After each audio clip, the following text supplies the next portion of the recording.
Hi everyone, this week we are back at our Mark II Golf project and we are on the topic of bodywork.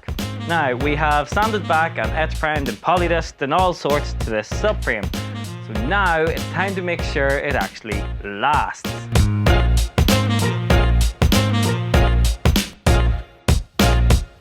Now to do this we're going to use a product called bed liner.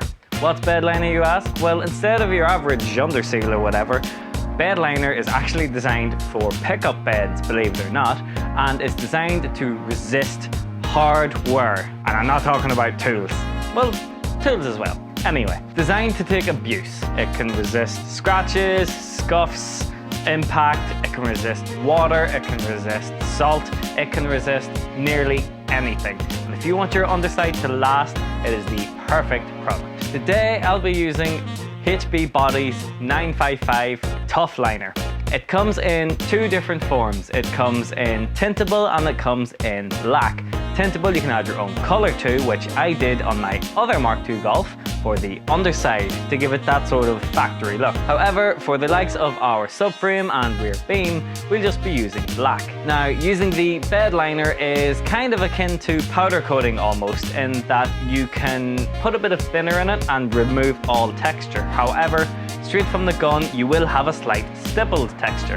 And again, by adjusting things like your nozzle pressure on your spray gun and so on, and many other different variables, you can change the finish that you want. However, if you want to, you can also brush it on or roll it on. I, however, will be using a Sealy shoots gun, which you can also get in store, and I will be spraying it on for the most amount of coverage quickly. To do this, all you will need is your bottle of Tough Liner, your shoots gun, the hardener, and a compressor. And somewhere to do it. Simply remove the lid from your Tough Liner, pour the hardener in, attach to your shoots gun, and go. Now you have roughly 1 hour of work time. However, I did the whole underside of my Blue Golf in 15 minutes, so you'll be fine. It can be applied to anything such as the underbody of a vehicle, it can be applied to the top of a vehicle, it can also be applied to certain components such as subframes, rear beams, wishbones, and so on. It really is a one-stop solution to make sure your vehicle lasts as long as possible.